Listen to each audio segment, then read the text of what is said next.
بسم الله الرحمن الرحيم تبارك الذي بيده الملك وهو على كل شيء قدير.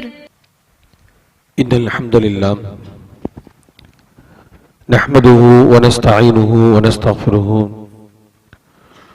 ونعوذ بالله من شرور أنفسنا ومن سيئات أعمالنا. من يهده الله فلا مضل له ومن يضلل فلا هادي له. وأشهد أن لا إله إلا الله وحده لا شريك له وأشهد أن محمدا عبده ورسوله. يا أيها الناس اتقوا ربكم الذي خلقكم من نفس واحدة وخلق منها زوجها وبث منهما رجالا كثيرا ونساء واتقوا الله الذي تساءلون به والأرحام إن الله كان عليكم رقيبا. يا أيها الذين آمنوا اتقوا الله حق تقاته ولا تموتن إلا وأنتم مسلمون. يا أيها الذين آمنوا اتقوا الله وقولوا قولا سديدا يصلح لكم أعمالكم ويغفر لكم ذنوبكم ومن يطع الله ورسوله فقد فاز فوزا عظيما. أما بعد فإن أصدق الحديث كتاب الله وخير الهدي هدي محمد صلى الله عليه وسلم وشر الأمور محدثاتها وكل محدثة بدعة وكل بدعة ضلالة وكل ضلالة في النار. அன்பு மிகுந்த எல்லாம் வல்ல அல்லாஹ்வின் நல்லடியார்களே, அல்லாஹ்வின் அன்பும் பேருதவியும் நம்மையெல்லாம் நல்வழிப்படுத்த வந்த நபிகள் நாயகம் ஸல்லல்லாஹு அலைஹி வஸல்லம் அவர்கள் மீதும் அன்னாரின் வழி நின்று வாழ்ந்த உத்தம சத்திய சஹாபாக்கள், சஹாபிய பெண்கள், தாபிஈன்கள், தபா தாபிஈன்கள், ஜும்ஆவுடைய கடமையை நிறைவேற்றுவதற்காக அமர்ந்திருக்கும் நம் எல்லோர் மீதும் என்றென்றும் நின்று நிலவட்டுமாக. அல்லாஹ் ரப்பல் ஆலமீன் யாருக்கு நிலவி நாடுகிறானோ அவர்களுக்கு மார்க்க ஞானத்தை வழங்குவான் என நபிகள் நாயகம் ஸல்லல்லாஹு அலைஹி வஸல்லம் அன்னவர்களுடைய வாக்குறுதிக்கு இணங்க ஜும்ஆவுடைய உரையின் வாயிலாக மார்க்க செய்திகளை தெரிந்து கொள்ள வேண்டும் என்கின்ற உயரிய நோக்கத்தோடு நாம் எல்லாம் இங்கே ஒன்று குழும்பி இருக்கின்றோம். இந்த நல்ல வேளையில் இங்கே பேசப்படக்கூடிய செய்திகளை பேசுகிற நானும் கேட்கக்கூடிய நீங்களும் இயன்ற அளவு நம்முடைய வாழ்வில் கடைபிடித்து வாழவல் அல்லாஹ் அருள் செய்ய வேண்டும் என்ற பிரார்த்தனையோடு என் உரையை நான் துவங்குகிறேன். அன்பிற்குரிய அல்லாஹ்வின் நல்லடியார்களே, அல்லாஹ் ரப்பல் ஆலமீன் இஸ்லாமிய மார்க்கத்தை கடைபிடிக்கக்கூடிய இஸ்லாமியர்களுடைய வாழ்க்கையில் மிக உன்னதமான ஒரு லட்சியத்திற்காக அல்லாஹ் நம்மை எல்லாம் படைத்து இருக்கின்றான். இந்த உலகத்தில் நாம் படைக்கப்பட்டதனுடைய நோக்கம், உலகத்திற்கு பிறகு ஒரு வாழ்க்கை இருக்கிறது, அந்த வாழ்க்கை தான் நிலையானது, அது மீழ்ச்சியற்றது, நிரந்தரமானது என்கின்ற நம்பிக்கையின் பின்னணியில் நாம் எல்லாம் இந்த மார்க்கத்தை கடைபிடிக்கின்றோம். இந்த நம்பிக்கை நம்மிடத்தில் உறுதியாக இருக்கிறது என்று சொன்னால் நம்மில் ஒவ்வொருவரும் ஒவ்வொரு நாளும் நாம் அந்த மறுமை வாழ்க்கைக்காக எதை முற்படுத்தி இருக்கிறோம் என்பதை சிந்தித்து பார்க்க வேண்டும். இந்த உலகம் நிரந்தரம் அல்ல, இந்த உலகத்திற்கு பிறகு ஒரு வாழ்க்கை இருக்கிறது, அதுக்குத்தான் அல்லாஹ் நம்மை படைத்து இருக்கின்றான்.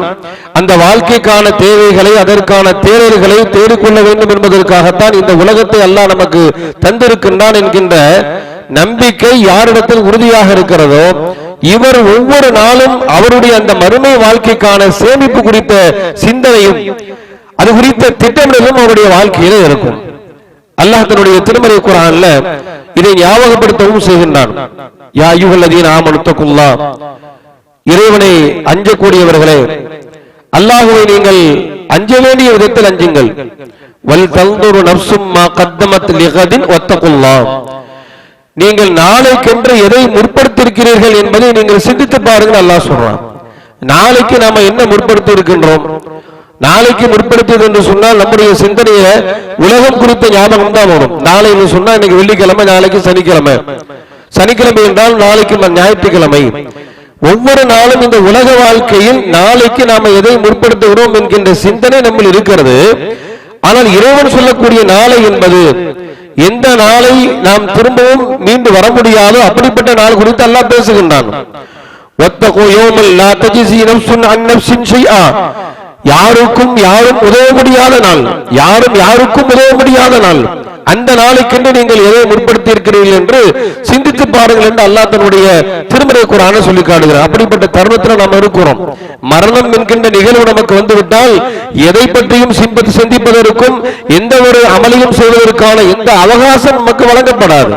அல்லாஹ் தன்னுடைய திருமறை குர்ஆனை சொல்லி காட்டுகிறான், மறுமையில யாரெல்லாம் இந்த உலக வாழ்க்கையும் மறுமை குறித்து சிந்திக்கவில்லையோ, அதற்கான திட்டமிடலை யார் செய்யவில்லையோ அவர்கள் மறுமையில் புலம்புவார்கள் என்று சொல்லி அல்லாஹ் அப்படிப்பட்ட மனிதனுடைய புறம்பலை பற்றி சொல்கின்ற பொழுது அவன் சொல்லுவானான்,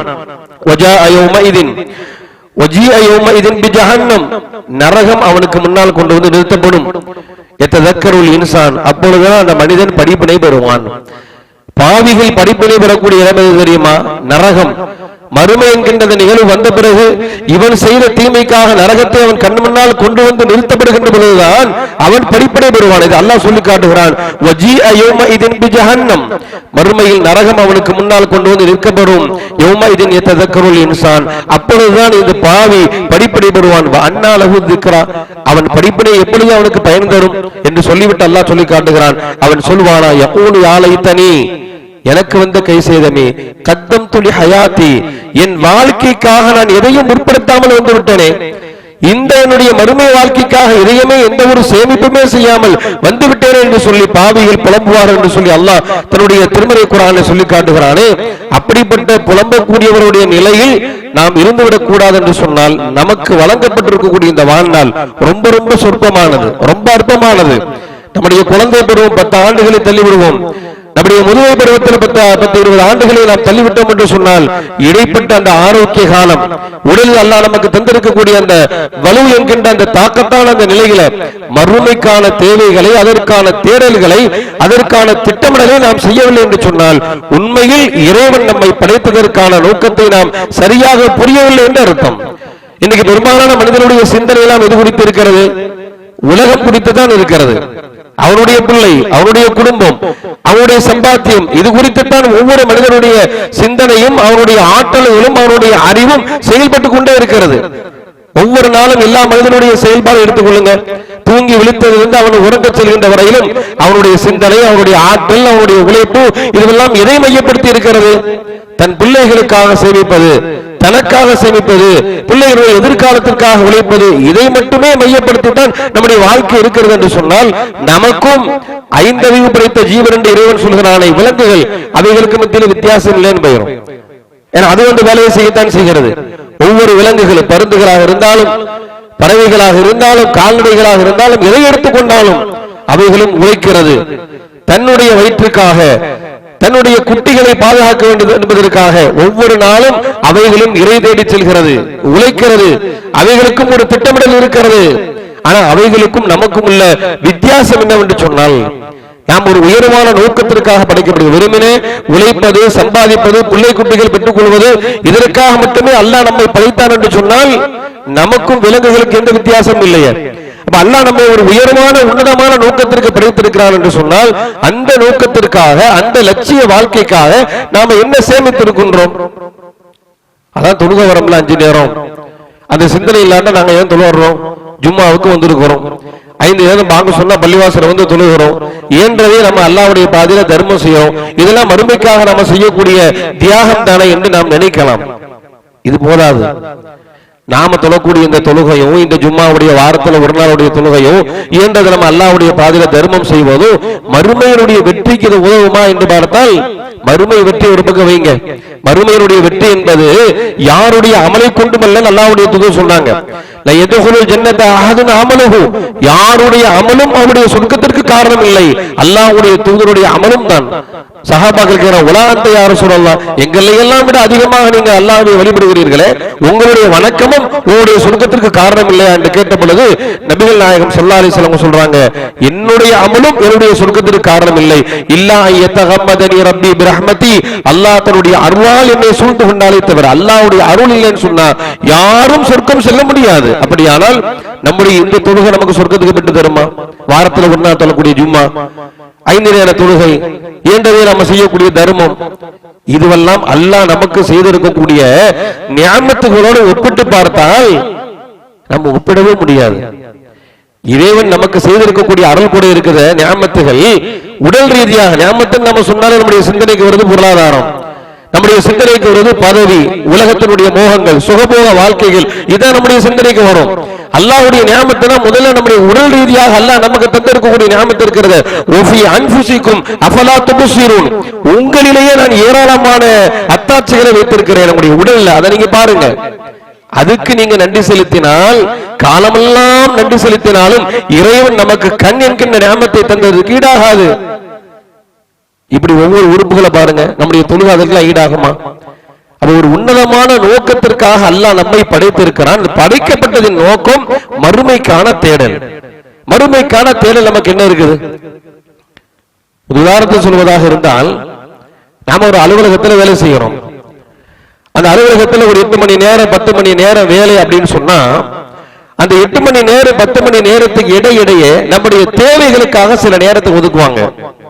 நம்முடைய டீ சாப்பிட்டு டீ டைம்னு கொஞ்சம் ஒதுக்குவாங்க, லஞ்ச் டைம், கொஞ்சம் ரெஸ்ட் நேரம் அப்படிலாம் கொடுப்பாங்க. இதெல்லாம் என்ன? நம்ம சுய தேவைக்கு செல்வதற்காக சில நேரங்கள் ஒதுக்கப்படுகிறது, நம்முடைய சாப்பாட்டிற்காக சில நேரம் ஒதுக்கப்படுகிறது, ஓய்விற்காக சில நேரம் ஒதுக்கப்படுகிறது என்று சொன்னால் இதுவெல்லாம் நம்முடைய தேவை, நம்ம வேலை கிடையாது. நம்ம 10 மணி நேரம் ஒரு அலுவலகத்துக்குள்ள போய் நுழைஞ்சோம் சொன்னா அந்த 10 மணி நேரத்துல நமக்குன்னு சில தேவைகள் இருக்குதுல, அந்த தேவைகளுக்குன்னு சில நேரங்கள் ஒதுக்கப்படுகிறது. ஆனால் ஒருவன் இப்படி செய்யறான், என்ன செய்யறான்னு சொன்னா, இவன் தன்னுடைய தேவையை மட்டுமே செஞ்சுட்டு இருக்கிறான், அவன் வேலையை செய்யலன்னு வைங்க, ஒரே தூங்க தான் செய்யறான். அல்லது ஆபீஸுக்கு போய் அவன் வந்து ஃபிங்கரை வச்சுட்டு பஞ்சிங் பண்ணி வெளியில போயிட்டு கடைசியில வர்றான். இவனுடைய அந்த 10 மணி நேரம் வந்து இவனுடைய தேவைக்காகவே அவனுடைய நேரங்களை கழிக்கிறான் என்று சொன்னால் அந்த நிறுவனம், அந்த ஓனர் இவன் அந்த அலுவலகத்தில் வச்சிருப்பாரான், துரத்தி விட்டுருவான். ஏன்? இவன் நோக்கத்தையே புரியல, எதுக்கு இங்க வர்றாங்கிறதே தெரியாம இருக்கிறான். அது மாதிரி அல்லாஹ் ரப்பல் ஆலமீன் இந்த உலக வாழ்க்கையை நமக்கு தந்திருக்கிறான். இந்த உலக வாழ்க்கையில நம்முடைய வேலை என்னன்னா மறுமைக்கான தேடல். மறுமைக்கான தேடல் என்கின்ற அந்த வேலையை செய்ய வந்திருக்கக்கூடிய நம்முடைய தேவை என்னன்னா பிள்ளைகள் பெற்றுக் கொள்வது, சம்பாதிப்பது, உழைப்பது. நமக்கு நோக்கத்தையே மறந்துட்டோம், நம்முடைய தேவையையே வேலையாக மாற்றிவிட்டோம். பொழுதுக்கும் உலகம் குறித்தே நம்முடைய சிந்தனை. ஒரு மனிதனுடைய கவலையும் அவருடைய மகிழ்ச்சியும் எது குறித்து இருக்கிறது? உலகம் குறித்து தான் இருக்கும். கவலையோடு இருக்கக்கூடிய ஒரு மனிதரை விசாரித்து பாருங்கள், என்ன பிரச்சனை? பொருளாதாரத்தை குறித்து சொல்வார். என்னதான் உருண்டாலும் பிறண்டாலும் வரக்கூடிய வருமானம் என்னுடைய தேவைகளுக்கு போதல்ல அப்படின்னு சொல்லுவாரு. அல்லது தன்னுடைய பிள்ளைகள் குறித்து ஏதாவது ஒரு சிரமத்தை சொல்லுவார், தன்னுடைய குடும்பத்தில் இருக்கக்கூடிய ஏதாவது பிரச்சனை சொல்லுவார். இப்படி எந்த மனிதரை விசாரித்தாலும் அவருடைய கவலை குறித்து அவருடைய விளக்கம் எதுவாக இருக்கும்? நான் உலகம் குறித்த விஷயமாகத்தான் இருக்கும்.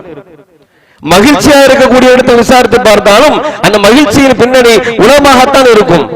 அப்ப நம்முடைய நோக்கம் எதுவாக இருக்குன்னா உலகத்தை மையப்படுத்தியே சென்று கொண்டே இருக்கிறோமே. அடுத்த ஒரு வினாடி நமக்கு மரணம் என்றால் நம்முடைய நிலை என்ன? நம்ம என்ன வச்சிருக்கிறோம்? அதான் அல்லாஹ் கேட்கறான், வல் தந்துரு நஃப்சும் மா கத்தமத் லிகத், அந்த மறுமைக்காக நம்முடைய சேமிப்பு என்ன? அப்படிப்பட்ட அந்த உன்னதமான வாழ்க்கைக்காக அர்ப்பணித்த தியாகம் செய்த பல்வேறு நபி தோழர்களுடைய வரலாறுகளை நமக்கு இஸ்லாம் எடுத்துச் சொல்கிறது. அவர்களை பாருங்கள், வாழ்க்கையினுடைய உன்னதத்தை விளங்கிக் கொண்டவர்கள், வாழ்க்கையின் மகத்துவத்தை விளங்கிக் கொண்டவர்கள், எதற்காக அல்லாஹ் இந்த உலக வாழ்க்கையை தந்திருக்கிறார் இந்த அடிப்படையை புரிந்து செயல்பட்டவர்கள் நபி தோழர்கள். அதற்காகத்தான் அவங்க இவ்வளவு தியாகம் செய்த போதிலும் கூட உலகத்தில் செய்ய வேண்டிய கடமையும் செஞ்சாங்க. நம்மளை போன்று அவர்களும் திருமணம் செய்தார்கள், பிள்ளை குட்டிகளை பெற்றெடுத்தார்கள், பிள்ளைகளுக்காக உழைத்தார்கள், அர்ப்பணித்தார்கள். எல்லாவற்றையும் செய்து கொண்டு அவர்களுடைய தியாகத்தை எடுத்து பார்த்தால் நம்மை மெய்ர் செலுக்க வைக்கக்கூடிய அளவிற்கு ஒவ்வொரு நபி தோழருடைய அர்ப்பணிப்பும் தியாகமும் இருக்கும். மக்களாம் தெரியும், முஸ்அப் இப்னு உமைர் என்று சொல்லக்கூடிய ஒரு நபி தோழர், ஒரு இளைஞர். அவர் ஆரம்ப காலகட்டத்தில் நபிகள் நாயகம் ஸல்லல்லாஹு அலைஹி வஸல்லம் அவர்கள் மதீனாவிற்கு அனுப்பி வைத்த இஸ்லாத்திற்காக தாவா பணிக்காக வேண்டி அனுப்பி வைத்த நபி தோழர்கள் அவரும் ஒருவர் முஸ்அப் இப்னு உமைர், அப்துல்லாஹ் இப்னு உம்மி மக்தூம். இவர்கள் எல்லாம் ஆரம்ப காலத்தில் இஸ்லாத்தினுடைய பிரச்சாரத்திற்காக சென்றவர்கள். இந்த முஸ்அப் இப்னு உமைர் அவரை விட மிகப்பெரிய செல்வந்தர் யாரும் இல்லை, மிகப்பெரிய செல்வ செழிப்போடு வாழ்ந்தவர் நபி தோழர். இஸ்லாத்திற்காக எல்லாவற்றையும் உதவிட்டு வந்தார். தன் குடும்பம் இவர் இஸ்லாத்தை ஏற்றுக்கொண்டு அவருக்கு பிடிக்கவில்லை, குடும்பத்தை உதவித்தார். தன் தாய் தந்தையர்களை வைத்திருந்த ஏராளமான சொத்துப்பட்டுகள் இவர் இஸ்லாத்தை ஏற்றுக்கொண்ட காரணத்தினால் எல்லாவற்றையும் இழந்துவிட்டு அல்லாஹ்வுடைய பாதையில் வந்த இந்த முஸ்அப் இப்னு உமைர் அவர்கள் எதற்காக வந்தாங்க? இதைவிட உன்னதமான ஒரு வாழ்க்கை இருக்கிறது, லட்சியமான வாழ்க்கை. அந்த வாழ்க்கைக்கான தேவை நாம் ஏற்படுத்திக் கொள்ள வேண்டும் என்பதற்காக வேண்டி மதீனாவினுடைய ஆரம்ப பிரச்சாரர்களாக திகழ்ந்த இந்த முஸ்அப் இப்னு உமைர் ரலியல்லாஹு அன்ஹு அவர்களுடைய பிரச்சாரத்தால் ஈர்க்கப்பட்ட பல்வேறு நபி தோழர்கள், மதீனாவுடைய வரலாற்றில் மிகப்பெரிய தலைவர்கள் என்று பேசப்பட்ட சஅத் இப்னு முஆத் ரலியல்லாஹு அன்ஹு அவர்கள், உஸைத் இப்னு ஹுதைர் ரலியல்லாஹு அன்ஹு அவர்கள் வரலாற்றை எடுத்து பார்த்தால் இவர்களுடைய இஸ்லாத்தின் பின்னணியில் இருக்கிறது யாருன்னு சொன்னா முஸ்அப் இப்னு உமைர். சஅத் இப்னு முஆத் அவர்கள் மிகப்பெரிய தியாகி, பல்வேறு யுத்தகலங்களை கலந்து கொண்டவர், மார்க்கத்திற்காக அர்ப்பணித்தவர். இப்படிப்பட்ட தியாகியை உருவாக்கியது இவர்கள் யாருடைய தியாகத்தின் பின்னணியில் இஸ்லாத்தை ஏற்றுக்கொண்டால் என்று நீங்கள் வரலாற்றை எடுத்து பார்த்தால் முஸ்அப் இப்னு உமைர் அவர்களுடைய பிரச்சாரத்தால் ஈர்க்கப்பட்டவர் சஅத் இப்னு முஆத்.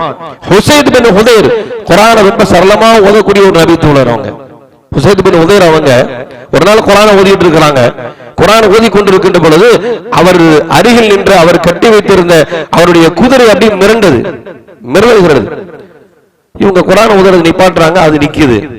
இவங்க குர்ஆன் ஓத ஆரம்பிச்சாங்கன்னா திரும்ப அந்த குதிரை அப்படி மிரளுகிறது. இவங்களுக்கு ஆச்சரியம், குர்ஆன் ஓத ஆரம்பிச்சா அது மிரளுது, பயந்து மிரளுகிறது. குர்ஆன் ஓதுற நிப்பாட்டினா அது நிக்குது, என்ன தெரியலையே அப்படின்னு சொல்லி நபிகள் நாயகம் ஸல்லல்லாஹு அலைஹி வஸல்லம் சொல்றாங்க, அல்லாஹ்வுடைய தூதரே, நான் குர்ஆன் ஓதினால் என்னுடைய குதிரை மிரளுகிறது, நான் நிறுத்தினால் நிற்கிறது, இது எதனால் ஏற்பட்டது அப்படின்னு கேட்கும் பொழுதுதான் நபிகள் நாயகம் ஸல்லல்லாஹு அலைஹி வஸல்லம் சொல்றாங்க, தில்கல் மலாயிகா, வானவர்களுடைய வருகையை பார்த்து அந்த குதிரை மிரண்டு போனது. இவங்க குர்ஆன் ஓதுறாங்க, இந்த குர்ஆன் ஓதக்கூடிய இந்த ஓசையை கேட்கின்ற பொழுது அதை கேட்பதற்காக வேண்டி வானவர் கூட்டம் வருகிறது. அந்த வானவர் கூட்டம் ஒரு மிகப்பெரிய விளக்குகள் போன்ற ஒரு தோற்றத்தை, ஒரு காட்சியை அது தெரிகிறது இந்த குதிரையினுடைய பார்வைக்கு. உடனே குதிரை மிரளுகிறது. இவங்க ஓதல நிப்பாட்டினாங்கன்னா அந்த வெளிச்சம் நிக்குது, இவங்க ஓத அமைச்சாரு அந்த வெளிச்சம் வருது. அந்த வெளிச்சம் யாருன்னா தில்கல் மலாயிகா தனத்லி சௌதிக ரசூலுல்லாஹ் சொல்றாங்க, அது வானவர்களுடைய வருகை. உங்களுடைய ஓதுகுரலால் நீங்கள் ஓதக்கூடிய அந்த கிராத்தை, அந்த இனிமையான ஓசையை கேட்பதற்காக அவர்கள் வந்தார்கள், அதனால் ஏற்பட்ட நிகழ்வு என்று சொன்னார். அப்படிப்பட்ட இனிமையான குரல் வளம் படைத்த உஸைத் இப்னு ஹுதைர் ரலியல்லாஹு அன்ஹு அவர்களுடைய இஸ்லாத்தின் பின்னணியில் முஸ்அப் இப்னு உமைருடைய தியாகம் இருக்குதுன்னு சொன்னா நாம என்ன பண்ணியிருக்கோம்? நமக்கு இஸ்லாம் கிடைத்ததற்கு நாம என்ன செஞ்சிருக்கிறோம்? நாம நமக்கு இஸ்லாம் கிடைத்ததற்கு பிறருக்காக என்ன செய்திருக்கிறோம் என்பதை கேள்வியை விட்டுவிட்டு நமக்காக என்ன செஞ்சிருக்கிறோம்? பிறர் இஸ்லாத்தில் வரதுக்காக நாம் என்ன செஞ்சோங்கிறது ஒரு கேள்வி. நாம் இஸ்லாத்தில் இருந்து கொண்டு நம்முடைய மறுமைக்காக நாம் என்ன செய்வோம்? பிறர் செய்யறோம் இரண்டாவது, எதுவுமே செய்யலையே. வெறுமனே உலகத்தை மையப்படுத்தி நம்முடைய வாழ்க்கை கழிந்து விட்டது என்று சொன்னால் கட்டாயமாக மறுமையில் நம்மை விட மிகப்பெரிய ஒரு துர்பாக்கியவாதிகள் யாரும் இருக்கவே முடியாது. நபிகள் நாயகம் ஸல்லல்லாஹு அலைஹி வஸல்லம் சொல்றாங்க, நம்முடைய மரணத்திற்கு பிறகு நம்மோடு வரக்கூடியது நம்முடைய தியாகம், நம்முடைய அர்ப்பணிப்புகள், இஸ்லாத்திற்காக நாம செய்த அர்ப்பணிப்புகள், நம்முடைய அமல்கள் தான் கூட யாரும் வர மாட்டாங்க. நீங்க இந்த மார்க்கத்திற்காக என்னப்பா செஞ்ச அப்படின்னு அல்லாஹ் மறுமையில கேட்டா இது பதிலா சொல்ல முடியுமா? நான் குழந்தை பெத்துக்கிட்டேன், அதுக்கு எனக்கு நாள் ஆயிடுச்சு, காசு பணம் சம்பாதிக்கிறதுக்கு, என்னுடைய திருமணத்தினுடைய செலவுகளுக்கு, என் பிள்ளைகளுடைய செலவுகளுக்கு, என் பிள்ளைய டாக்டர் படிக்க வச்சேன், இன்ஜினியர் ஆக்கினேன், அதை மட்டுமே தியாகமா அர்ப்பணிப்பா சொன்னா அல்லாஹ் ஏத்துக்குவானா? நம்ம என்ன செஞ்சிருக்கிறோம்? இதுதான் அல்லாஹ் ரப்பல் ஆலமீன் ஒவ்வொரு நாளும் உண்மையிலேயே இந்த நம்பிக்கை யாருக்கு உறுதியா இருக்கிறோம், இந்த உலக வாழ்க்கைங்கிறது அற்பமானது, அது நிலையற்றது, இதற்கு பிறகு ஒரு வாழ்க்கை இருக்குது, அந்த வாழ்க்கைக்கான தேடலுக்கு தான் அல்லாஹ் நம்ம இந்த உலகத்திற்கு அனுப்பி இருக்கிறான் என்ற அந்த நம்பிக்கையில் நாம் உறுதியாக இருந்தோம்னு சொன்னா நாம இந்த மார்க்கத்திற்காக அர்ப்பணிப்பதற்கு முன் வருவோம். இல்லைன்னு சொன்னா நீங்க என்னதான் சொன்னாலும் சொல்லலாம், என் வேலை இருக்குப்பா அப்படின்னு சொன்னா நீங்க பாக்குறோமா இல்லையா? இந்த மார்க்கத்திற்காக தாவா பணிக்காக அழைப்பிடப்பட்டு நம்ம பலரும் சொல்லக்கூடிய நேரம் என்ன, எனக்கு நேரம் இல்லை பாய், ஞாயிற்றுக்கிழமை கொஞ்சம் வாங்க, ஒரு சமுதாயத்திற்காக ஒரு ஆர்ப்பாட்டம் நடக்குது வாங்க அப்படின்னு கேட்டோம்னா ஞாயிற்றுக்கிழமை ஒரு நாள் தான் எனக்கு லீவு. நம்ம என்ன வழங்கிட்டோம்னா மார்க்கத்திற்கு அர்ப்பணிக்கிறது, நம்முடைய மறுமைக்கு அர்ப்பணிக்கிறது, நமக்கு இருக்கக்கூடிய நேரம் போக மீதம் இருந்தா செய்ய வேண்டிய வேலை நினைச்சுக்கிட்டோம். நேரம் இருந்தால் அல்லது இல்ல எனக்கு தேவையா அதுதானே, உலகம் தானே. நம்முடைய தொழுகை இபாதத்து விஷயத்தை எடுத்துக்கிட்டாலும் சரிதான், நம்முடைய தொழுகை விஷயமாக சிலருக்கு தொழுகையில பேனது எல்லாம் இருக்கிறாங்க, ஏன் பாய் தொழுகையில 5 வேலை அப்படி பாய், நான் காலையில 5 மணிக்கு போனா 12 மணிக்கு தான் வருவேன் அப்படின்னா நேரம் இருந்தா தொழுகுவேன், நேரம் இருந்தா மார்க்கத்திற்காக, நேரம் இருந்தா தியாகம், நேரம் இருந்தா சமூக சிந்தனை, நேரம் இருந்தால் நேரம் எதற்குத்தான் நமக்கு நேரம் இருக்கும்? எல்லா நேரமும் உலகத்தை சுத்தி நம்ம ஓடிக்கிட்டே இருந்தா இந்த போலியான வாழ்க்கையில் நாம் கவரப்பட்டு அதிலேயே மூழ்கி விட்டோம் என்று சொன்னால் நம்மை விட மிகப்பெரிய துர்பாக்கியவாதிகள் யாரும் இருக்க முடியாது. சஹாபாக்கள் எல்லாம் இந்த மறுமையினுடைய அந்த மகத்துவத்தை புரிந்த உலகத்தில் செயல்பட்டார்கள். நமக்கெல்லாம் தெரிந்த ஒரு வரலாறு, அப்துல்லா இப்னு அம்ர் என்று சொல்லப்படக்கூடிய ஒரு நபி தோழர், அவங்க ஜாபிர் ரலியல்லாஹு அவர்களுடைய தந்தை, நமக்கெல்லாம் தெரியும். ஜாபிர் அப்துல்லா இப்னு ஹராம் என்று சொல்லப்படக்கூடிய ஒரு நபி தோழருடைய அவர் தன்னுடைய மகன் ஜாபிர் ரலியல்லாஹு அவருடைய தந்தை என்ன செய்யறாருன்னா, உஹது யுத்தம் நடக்க போகுது. உஹது யுத்தம் நடக்க போகக்கூடிய அந்த இரவுல தன்னுடைய மகனை அழைத்து அவர் ஒரு உபதேசம் செய்கிறார், ஒரு அறிவுரை சொல்றார். மகனே, விடிந்தால் உஹது யுத்தம் நடக்க போகிறது. அந்த யுத்தகலத்தில் கொல்லப்படக்கூடியவர்கள் முதல் ஆளா நான் இருக்கணும்னு நான் விரும்புறேன். முதல் ஆளா நான் தான் கொல்லப்படும், ஷஹீதாகணும் அப்படின்னு நான் என்ன செய்கிறேன், நான் விரும்புகிறேன். எனவே அந்த யுத்தகலத்துல நான் கொலை செய்யப்பட்டு விட்டால் நான் இந்த உலகத்தில் நபிகள் நாயகம் ஸல்லல்லாஹு அலைஹி வஸல்லம் அன்னவர்களையும் உன்னையும் தவிர வேற யாரையும் நான் நேசிக்கல, ரொம்ப அதிகமா நேசிக்கிறேன், ரசூலுல்லாஹ் நான் நேசிக்கிறேன். எனக்கு கண்ணியமானவர்கள் யாருன்னு சொன்னா முதல்ல ரசூல் ஸல்லல்லாஹு அலைஹி வஸல்லம் இருக்கிறாங்க. ரசூலுல்லாஹ்வுக்கு பிறகு நீதான் என்னுடைய வாழ்க்கையில ரொம்ப கண்ணியமான மகத்துவமா நான் உன்னை நினைக்கிறேன் அப்படின்னு சொல்லிட்டு ஒரு வசியத்து செய்யறாரு. என்னுடைய மரணத்துக்கு பிறகு எனக்கு பெண் பிள்ளைகள் இருக்கிறாங்க, அவர்களை பராமரிக்க வேண்டிய பொறுப்பு உனக்கு இருக்கிறது. எனக்கு கடன் இருக்கிறது, அந்த கடனை நிவர்த்தி செய்ய வேண்டிய பொறுப்பு உனக்கு இருக்கிறது. ஒரு தந்தை தன்னுடைய மகனுக்கு செய்யக்கூடிய மரண சாசனம். பத்ர் யுத்தகத்தில் கலந்து கொண்டவர் ஜாபிர் இப்னு அப்துல்லாவுடைய தந்தை. உஹது யுத்தகத்திலும் கலந்து கொள்வதற்காக போகிறாரு. மகன் என்ன செய்யறாருன்னா குடும்ப பொறுப்பை ஒப்படைச்சிட்டு போறாரு.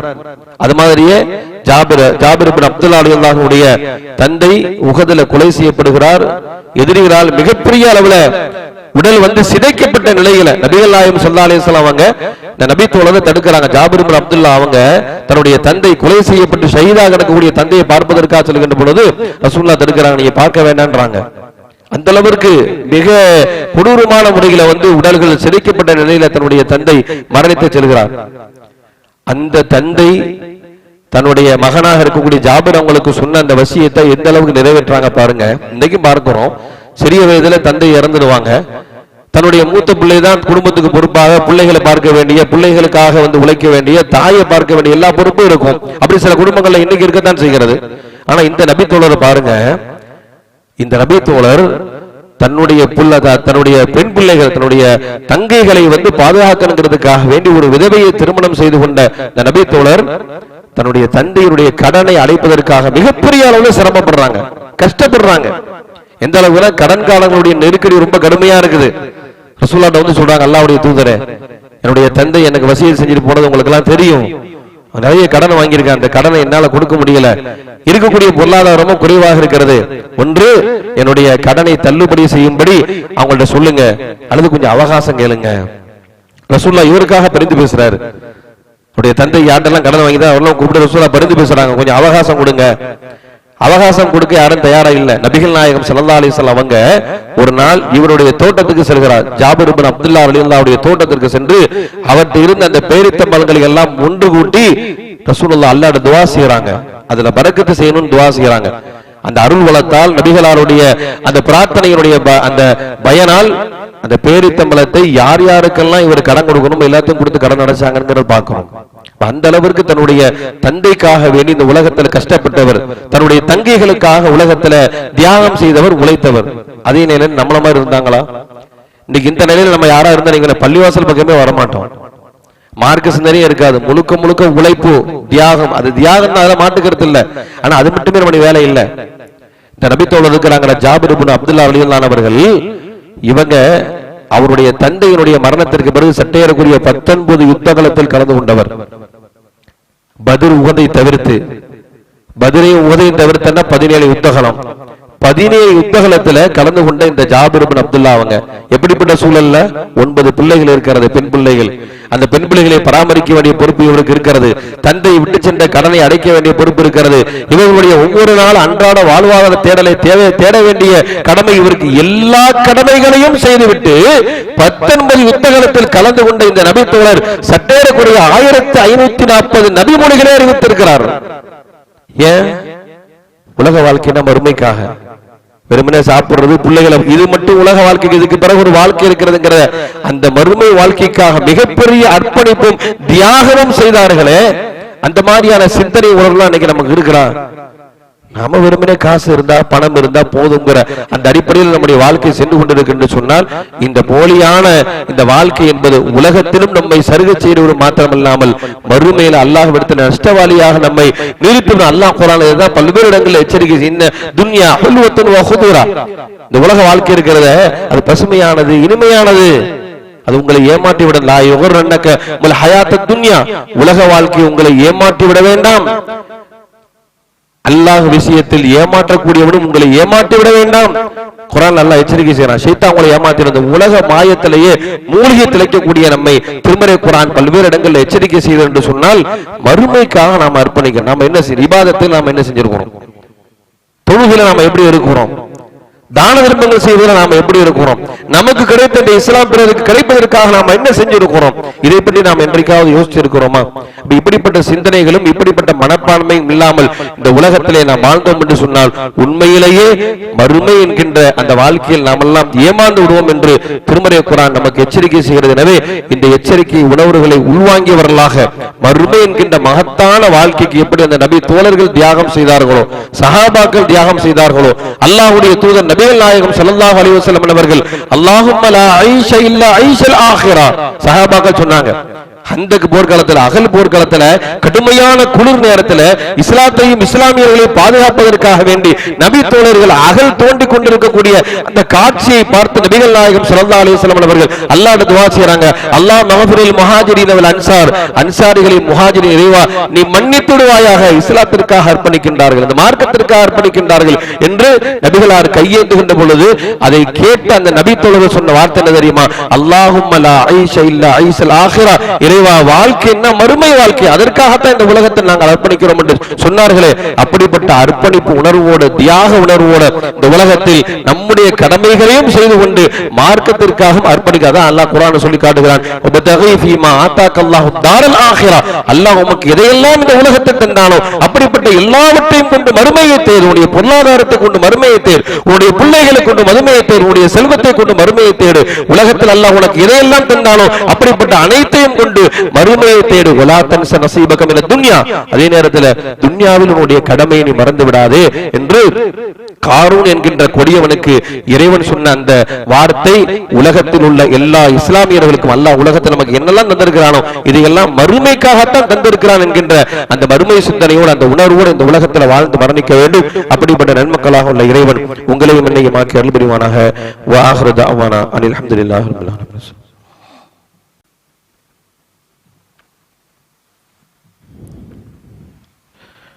இன்னல் ஹம்துலில்லாஹ். கண்ணியத்திற்குரிய எல்லாம் வல்ல அல்லாஹ்வின் நல்லடியார்களே, நாம் பின்பற்றக்கூடிய இஸ்லாம் என்கின்ற வாழ்க்கை நெறியை, அதனுடைய மகத்துவத்தை சரியாக புரிந்து இறைவனும் இறைத்தூதரும் நமக்கு சொல்லக்கூடிய அனைத்து கட்டளைகளையும் நம்முடைய வாழ்க்கையிலே கடைபிடிக்க வேண்டுமானால் நபிகள் நாயகம் ஸல்லல்லாஹு அலைஹி வஸல்லம் அன்னவர்களையும் அல்லாஹ்வையும் அதிகமாக நாம நேசிக்கணும். ஒரு மனிதர் எப்பொழுது இறை கட்டளைக்கு மாற்றமாக நடப்பார் என்று சொன்னால், அல்லாஹ்வையும் அல்லாஹ்வுடைய தூதரை விடவும் இந்த உலகத்தில் ஒரு மனிதருக்கு வேறு ஒன்று விருப்பத்துக்குரியதாக மாறிவிட்டது என்று சொன்னால் கட்டாயமாக அவர் இறை கட்டளைக்கு மாற்றமாகத்தான் நடப்பார். அல்லாஹ் குர்ஆன்ல சொல்லி காட்டுகிறான். குல் இன் கான ஆபாஉக்கும் வ அப்னாஉக்கும் வ இஹ்வானுக்கும் வ அஸ்வாஜுக்கும் வ அஸீரத்துக்கும் வ அம்வாலுன் இக்தரஃப்துமுஹா வ திஜாரத்தன் தக்ஸௌன கஸாதஹா வ மசாகின் தரலௌன அஹப்ப இலைக்கும் மினல்லாஹி வ ரசூலிஹி வ ஜிஹாதன் ஃபீ ஸபீலிஹி ஃபதரப்பஸு. சூரத்து தௌபால அல்லாஹ் சொல்றான், ஒரு சில ஆசைகள் இருக்குது, அந்த ஆசைகள் உங்களுக்கு மிகைத்து விட்டால், என்ன மாதிரி ஆசை? உங்கள் நபியை நீங்கள் சொல்லுங்கள், இன்கான ஆபாவுக்கும் உங்களுடைய தாய் தந்தையர்கள், அபனாவுக்கும் உடைய பிள்ளைகள், இஹ்வானுக்கும் உடைய சகோதரர்கள், அஸ்வாஜுக்கும் உடைய மனைவிகள், அஷீரத்துக்கும் உடைய சொந்த பந்தங்கள், அம்வால் நிக்தரஃப்துமுஹா நீங்கள் சேமித்து வைத்த செல்வங்கள், திஜாரத்தன் தக்ஸௌன கஸாதஹா நீங்கள் அதாவது நஷ்டத்தை பயப்படக்கூடிய உங்களுடைய வியாபாரம், உங்களுடைய வசிப்பிடம், இவைகளெல்லாம் அல்லாஹுவை விடவும் அல்லாஹுடைய தூதரை விடவும் விருப்பத்துக்குரியராக மாறிவிட்டால் இறை வேதனையை எதிர்பாருங்கள். அப்படின்னு என்ன அர்த்தம்? அது நம்முடைய விருப்பத்தை விட, அல்லாஹ்வை விட, தூதரை விட, அல்லாஹ்வை விட இதுவெல்லாம் நமக்கு நேசத்துக்குரியதா மாறிச்சுன்னு வைங்களேன், ஒரு மனிதன் அல்லாஹ்வுடைய கட்டளைக்கு கண்டிப்பாக கட்டுப்படவே மாட்டான். பொருளாதாரத்தின் மீது அதிகப்படியாக ஆசை வந்தால் இறை கட்டளைக்கு மாறு செய்வான். இந்த உலகத்தில் இந்த பிற விஷயங்களிலே ஒரு மனிதருக்கு அதிகப்படியான ஆசை வந்தால், அல்லாஹ்வை காட்டிலும் ஆசை வந்தால், அல்லாஹ்வுடைய தூதரை காட்டிலும் ஆசை வந்தால், கண்டிப்பாக ஒரு மனிதர் அல்லாஹ்வுடைய கட்டளைக்கு மாறு செய்ய மாட்டார். இப்படிப்பட்ட மனிதர்கள் அல்லாஹ்வுடைய அதாபை, வேதனை எதிர்பாருங்கள் என்பதாக திருமறை குர்ஆன் சொல்லி காட்டுகிறது என்று சொன்னால், அப்ப குர்ஆனுடைய வசனத்திற்கு முழுமையாக நாம கட்டுப்பட்டு நடக்கணும்னு சொன்னா, எனக்கு என்னுடைய மார்க்கம் பிரதானமானது, என் இறைவனுடைய கட்டளை பிரதானமானது, இறை தூதருடைய கட்டளை பிரதானமானது. அதற்கு பதிலாக இந்த உலகத்தில் எல்லாம் என்கின்ற ஒரு சிந்தனையும் ஒரு எண்ணமும் யாருக்கு வருகிறதோ இவர்தான் அந்த மறுமைக்காக அர்ப்பணிப்பார். இன்றைக்கு இஸ்லாமிய சமூகத்தை பாத்தீங்கன்னா கண்டவன் கலியவனெல்லாம் நேசிக்கக்கூடிய நிலை இருக்குதுங்க. பகரமா இல்லையா? சினிமா கூத்தாடிக்கு பின்னால் இஸ்லாமிய சமூகம் சென்று கொண்டு இருக்கிறது. நபிகள் நாயகம் ஸல்லல்லாஹு அலைஹி வஸல்லம் மரணத்திற்கு பிறகு அபூபக்கர் சித்திக் ரலியல்லாஹு அவர்களும் உமர் ரலியல்லாஹு அவர்களும் உம்மு ஐமன் என்கின்ற ஒரு நபி தோழியை சந்திப்பதற்காக சென்றாங்க. ஏன் சென்றாங்கன்னா, ரசூலுல்லாஹ் ஹயாத்தா இருக்கும் பொழுது அவங்கள போய் நலம் விசாரிக்கக்கூடிய பழக்கம் இருந்தது ரசூலுல்லாஹ்விற்கு. நபிகள் நாயகம் ஸல்லல்லாஹு அலைஹி வஸல்லம் ஹயாத்தா இருக்கும் பொழுது உம்மு ஐமன் என்கின்ற நபி தோழியை ரசூலுல்லாஹ் போய் நலம் விசாரிப்பாங்க, பேசுவாங்க. அப்ப ரசூலுல்லாஹ்வுடைய மௌத்துக்கு பிறகு அந்த சுன்னத்தை நம்ம கடைபிடிக்கிறோம் அடிப்படையில அபூபக்கர் சித்திக் ரலியல்லாஹு அவர்களும் உமர் அவர்களும் உம்மு ஐமன் என்கிற அந்த பெண்மணியை பார்க்க செல்கிறார்கள். நலம் விசாரிக்க சொல்றாங்க. அந்த பெண்மணி அழுது கொண்டே இருக்கிறாங்க. ரசூலுல்லாஹ்வுடைய அந்த மௌத்து, அந்த செய்தி, அந்த இழப்பு தாங்க முடியாம அழுதுட்டு இருக்கிறாங்க. அந்த நேரத்தில் அபூபக்கர் அவங்க சொல்றாங்க, அல்லாஹ்வுடைய தூதர் ஒரு சிறந்த ஒரு வாழ்க்கைக்காக அவன் சென்று விட்டார்கள், அல்லாஹ் அவர்களை ஒரு சிறந்த வாழ்க்கைக்காக தேர்வு செய்து விட்டான், நீங்க ஏன் அவங்களை நினைச்சு அழுகணும் அப்படின்னு சொல்லும் பொழுது அந்த பெண்மணி சொன்ன வார்த்தை என்ன தெரியுமா? நபிகள் நாயகம் ஸல்லல்லாஹு அலைஹி வஸல்லம் அவர்கள் மரணித்து விட்டார்களே என்று நினைத்து நான் அழவில்லை, இறைவனுடைய வகை செய்து முட்டுப்பட்டு விட்டதே என்று நான் நினைத்து அழுகிறேன்னு சொன்னாங்களே. நபிகளாருடைய மரணம் என்பது அல்லாஹ்வுடைய தொடர்பு, இறைவனுடைய செய்தி இந்த உலகத்துக்கு வருவதிலிருந்து அது தொடர்பு அருந்து விட்டதே என்கின்ற கவலையால் அழுகிறேன் என்று அழுத பெண்மணிகள் வாழ்ந்த அந்த சமூகத்தில் வந்த இஸ்லாமிய பெண்களுடைய நிலை ஒரு சினிமா கூத்தானியுடைய சினிமா கடைசி சினிமா ஆயிடுச்சு அப்படின்னு சமூக வலைதளத்தில் கையேந்தி அழக்கூடிய ஒரு அவல நிலை இருக்குன்னு சொன்னா, ஒவ்வொரு இஸ்லாமியரும் தன்னுடைய குடும்பத்தில் இது போன்ற வியாதியிலிருந்து பாதுகாக்கும். சினிமா கூத்தாடிக்கு போகக்கூடிய, சினிமா மோகத்தால் சீரழியக்கூடிய இந்த சமுதாயத்திலிருந்து நம்முடைய தலைமுறையை பாதுகாக்க வேண்டும் என்று சொன்னால், இறை நம்பிக்கை உள்ள ஈமானுடைய அடிப்படையை உருவாக்கக்கூடிய பிள்ளைகளாக நம்முடைய பிள்ளைகளை மார்க்கத்தினுடைய அடிப்படைகள் சொல்லி நாம் யாரை நேசிக்கணும், யாரை நேசிக்க கூடாது, எது நம்முடைய அதிகப்படியான விருப்பமாக இருக்க வேண்டும் என்பதை எல்லாம் கற்றுக் கொடுத்து வளர்க்க வேண்டிய பொறுப்பும் கடமையும் நமக்கெல்லாம் இருக்கிறது. எனவே அதையெல்லாம் உணர்ந்தவர்களாக மார்க்கத்தினுடைய அடிப்படையை சரியான முறையில் நாமும் பின்பற்றி நம்முடைய அடுத்த தலைமுறைக்கும் சொல்லக்கூடிய ஒரு சிறந்த தலைமுறையாக உள்ள இறைவன் உங்களை மன்னையுமாக்கி அருள் புரிவானாக. வாஹிரு தஅவானா அனில் ஹம்துலில்லாஹி ரப்பில் ஆலமீன். அஸ்ஸலாமு அலைக்கும்.